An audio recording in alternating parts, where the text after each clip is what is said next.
আপোনালোকে চাই আছে এনিভাৰত 24। হয়, মই আজি উপস্থিত আছোঁ গোলাঘাট জিলাৰ দেগাঁৱৰ সমীপৱৰ্তী বৰুৱা গাঁৱত। বৰুৱা গাঁৱৰ এটি পৰিত্যক্ত ভৱনৰ সন্মুখত। হয়, মোৰ পিছফালে থকা এই পৰিত্যক্ত ভৱনটোৱে হৈছে ব্ৰিটিছ যুগৰ এক অনন্য নিদৰ্শন লোকনাথ দাৰোগা ভৱন। এক প্ৰবাদ আছে যে এই ভৱনটোৱেই হৈছে গোলাঘাট জিলাৰ ভিতৰত প্ৰথমটো দুমহলীয়া অট্টালিকা। মই ইয়াৰ সামগ্ৰিক পৰিৱেশটো দেখাবলৈ মোৰ সতীৰ্থক অনুৰোধ জনালোঁ।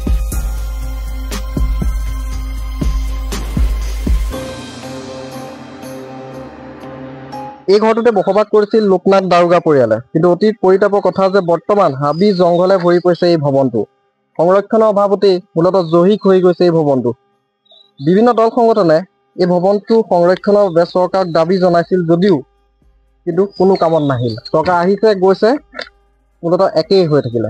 আমি এই ভৱনটো সম্পৰ্কে ওচৰ চুবুৰীয়াৰ লগত কথা পাতিবলৈ চেষ্টা কৰিম। পৰিত্যক্ত ব্ৰিটিছৰ দিনৰ ভৱন, কি ক'ব? এই ভৱনটো আমাৰ বৰুৱা গাঁৱৰে এজন স্বনাম ধন্য পুৰুষ আছিলে, মহাপুৰুষ বুলি কৈছো ভাল। তেওঁ ব্ৰিটিছৰ দিনতে তেওঁ দাৰোগা আছিলে।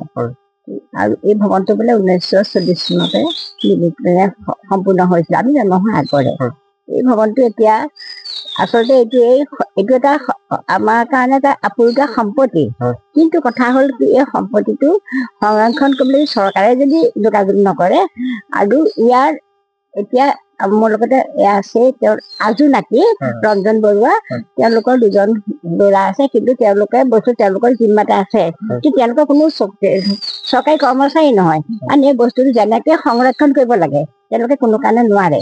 যদি কেতিয়াবা সেইটো চৰকাৰে যদি সদবুদ্ধি হয়, তেখেতসকলকে যোগাযোগ কৰে, বস্তুটো হয়তো সংৰক্ষণ কৰি থাকিলে এটা খুব ভাল বস্তু, আপুৰুগীয়া সম্পদ আমাৰ বৰুৱা গাঁৱত জীৱিত হ'ব বুলি কৈছে। কাৰণ মানুহে জীৱিত নহয়, এনেকুৱা সম্পত্তি এটাও জীৱিত হৈ থাকিব।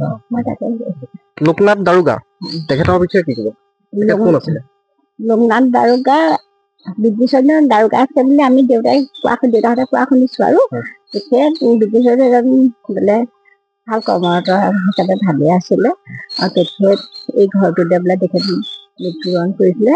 আৰু তেখেতৰ এজন পুত্ৰ আছিলে। তেখেতে BSc পাছ কৰাৰ পিছত তেখেত দুৰাৰোগ্য TB বেমাৰ হৈ পেলাই তেখেত ঢুকালে। তেখেতে বিয়া পাতিব পৰা অৱস্থা হৈছিলে। তাৰপিছত প্ৰথমতে দাৰোগা ঢুকাইছে, তাৰপিছত তেখেতৰ পুত্ৰ ঢুকাইছে। কিন্তু এটা কথা, আমি যদিও দাৰোগাক আমি দেখা নাই, বা দাৰোগা আমাৰ জন্ম বহুত বছৰ আগতে ঢুকাইছে, কিন্তু সেই দাৰোগানে কিন্তু আমি দেখিছো, আমি সৰুতে দেখিছো দাৰোগা। তেখেতৰ ল'ৰা ছোৱালী নাই, পুত্ৰ এজন আছিলে নীলকান্ত বৰুৱা, সেই নীলকান্ত বৰুৱা স্কুল আছে, তেওঁ ডেকা কালতে বিয়া পাতিব খুজি ঢুকাইছে। এতিয়া এই ঘৰটো জহিক হৈ গৈছে, চৰকাৰে কি অনুৰোধ জনাব? চৰকাৰক মই কৈছো এটা কথা, চৰকাৰক মই এই ঘৰটো তেখেতসকলৰ লগ বুলি ক'ব নোৱাৰো, কাৰণ তেখেতসকলে আমাৰ লোকনাথ দাৰোগাৰ বোলে 3জন হেনো ককাই ভাই আছিলে। এজন দাৰোগা, এজন কামিনগৈ, এজন কেৰেণী। সেই কেৰেণীৰে আজু নাতি এই ৰঞ্জন বৰুৱা। আৰু তেখেতসকলৰ ঘৰটো মাটি বাৰী সম্পত্তি তেখেতৰ পতাৰ অধীন হৈ আছে। সেইকাৰণে চৰকাৰক মই এইটো অনুৰোধ জনাওঁ যে এনেকুৱা এটা আপুৰুগীয়া সম্পত্তি তেখেতসকলে সংৰক্ষণ কৰক, কিন্তু সম্পূৰ্ণ যোগাযোগটো এতিয়া মানে এই সম্পত্তিৰ যিখিনি মালিকৰ লগত যোগাযোগ কৰি যদি সংৰক্ষণ কৰে, সেইটো খুব ভাল কথা। দল সংগঠনেও প্ৰতিবাদ কৰিছে। কিন্তু এটা কথা আছে, দল সংগঠন যদিও আহিছে, এটা কথা ভুল হৈছে কি, তাৰমানে এটা সম্পত্তি যদি একেবাৰে চৰকাৰী হয় তেতিয়া বেলেগ কথা, এইটো চৰকাৰী নহয়, কাৰোবাৰ জিম্মাত আছে, তেখেতসকলক অনুমতি লোৱা হেৰি হয় নহয়। সেইকাৰণে তেখেতসকলৰ যিসকলৰ মানে জিম্মাত আছে, তেখেতসকলে মনত এটা দুখ প্ৰকাশ কৰে। তেখেতৰ পৰিয়ালৰ এজন ব্যক্তি আছে, মই জানিব চেষ্টা কৰিম। নমস্কাৰ। হয়, মোৰ এইটো আজু ককা হয়, লোকনাথ বৰুৱা। মই দেখাও নাই, আইতাকো দেখা নাই। মোৰ নিজৰ আইতাই কোৱা শুনো যে এইটো ঘৰ আছিলে, আৰু যিটো হেমচন্দ্ৰ গোস্বামী পথৰ পৰা এইটো ঘৰলৈকে এইটোৱেই আমাৰ বৰুৱা গাঁৱৰ প্ৰথম ৰাস্তা আছিলে। তেওঁ দাৰোগা আছিলে, আৰু এইটো ঘৰটোত মই উঠিছো এতিয়া 3-4 বছৰমান হ'ল। ধৰক আমি দেখা পাই এনেকে আছে পৰিত্যক্ত অৱস্থাত। মাজতে মা লক্ষ্মী থিয়েটাৰ আছিলেহি, যিখন থিয়েটাৰ আব্দুল মজিদ আৰু অৰুণ বেজবৰুৱা তেখেতসকল আছিলে ইয়াত হেৰি কৰিছিল। এতিয়া জয়ী কৰি গৈছে আৰু সংৰক্ষণো কৰিব লাগে, কিন্তু কৰিব পৰা অৱস্থাটো নাই। কাৰণ যিহেতু আহঁত গছৰ শিপাই গোটেই শিপাই ধৰিছে আৰু কৰিলে আমাৰ আপত্তি নাই, যদি কৰে আমি সেইটো আমি স্বাগতম জনাম। কাৰণ আজু ককাৰ এটা সম্পত্তি সংৰক্ষণ হ'ব। ইয়াত সোমাই যাবলৈ ব্যৱস্থা আছে নাই? সোমাব পৰা হয়, কিন্তু বৰ্তমান ওপৰৰ ফ্ল'ৰকেইখন বেয়া হৈ গৈছে বহুত।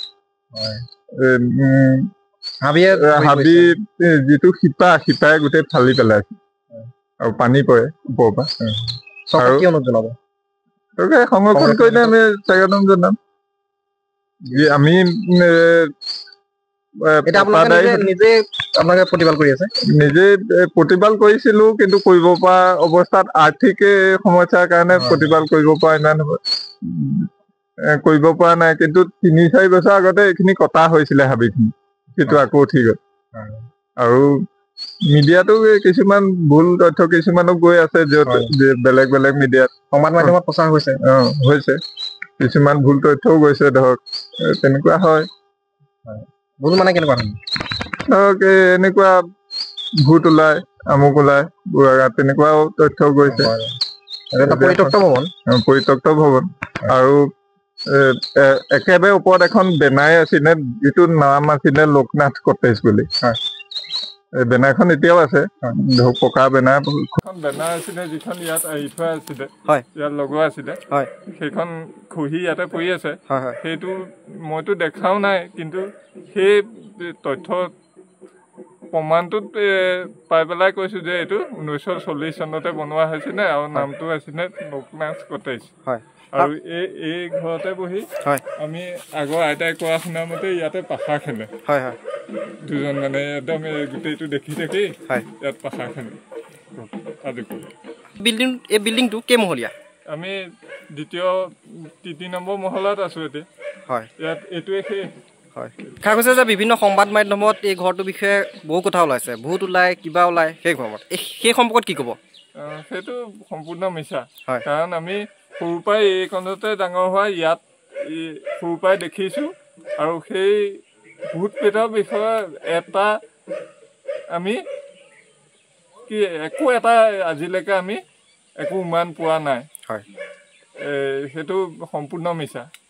কিন্তু তাত এটাই চৰ্ত, যাতে আমাৰ একো উপকাৰ নোহোৱাকে, যদি কাৰণ আমাৰ স্থায়ীকে এটা ঘৰ আছে ওচৰতে, আমাৰ উপকাৰ নোহোৱাকে যদি সংৰক্ষণ কৰে, মই সেইটো স্বাগতম জনাম। মই এই পৰিত্যক্ত ভৱনৰ পিছফালে উপস্থিত আছো বৰ্তমান। মই ইয়াৰ ওপৰ ভাগত দৃশ্যটো দেখাবলৈ চেষ্টা কৰিম। ইয়াৰ ভিতৰ ভাগলৈ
আমাৰ জ্যেষ্ঠজনে কোৱা শুনিছিলো, এই ৰুমটোতে আগৰ যিটো ব্লেক এণ্ড হোৱাইট ফটো ইয়াতে ধোৱে, ফটো ষ্টুডিঅ' টাইপৰ এইটো ৰুমে। ঠিক আছে।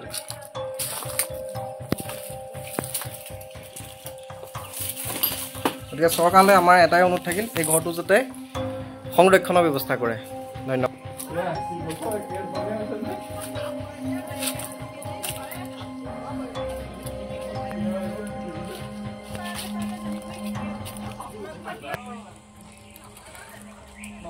হয়, মই বৰ্তমান উপস্থিত আছোঁ এই ঘৰটো একেবাৰে ওপৰৰ অংশত। ইয়াত এই ঘৰটো 1940 চনত নিৰ্মাণ কৰা হৈছিল আৰু ইয়াৰ মূল ফলকখনত লিখা আছে লোকনাথ কটেজ। হয়, লোকনাথ বৰুৱাই বৰুৱা গাঁৱৰ কাৰণে কি অৱদান আগবঢ়াইছে? হয়, তেখেতৰ অৱদান যথেষ্টখিনি আছে। তেওঁ হোমিঅ'পেথিক চিকিৎসাও কৰিছিলে।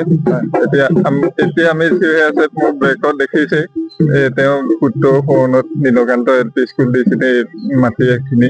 এতিয়া এইখিনি ৰাজহুৱা হৈ আছে। এমালগেশ্যন হৈ স্কুলখন বেলেগ এখনত জইন হ'ল। এতিয়া আমাৰ নামঘৰ ভাগৰ হেৰি আছে। আৰু এই হেমচন্দ্ৰ গোস্বামীৰ পথৰ পৰা এই পথটোৱে বৰুৱা গাঁৱৰ প্ৰথম পথ হৈছিলে। এতিয়া এইটো পকীকৰণ হ'ল।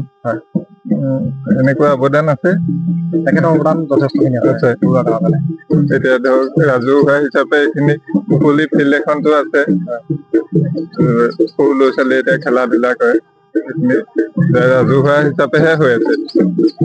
এই খেলপথাৰখনো সংৰক্ষণ হোৱাটো ৰাইজৰ অনুৰোধ জনাইছো। হয়, মই আজি এনি ভাৰতৰ দৰ্শকক এটা ব্ৰিটিছৰ যুগৰ স্থাপত্য নিদৰ্শন এটা পৰিত্যক্ত গৃহ দেখাবলৈ সক্ষম হ'লো।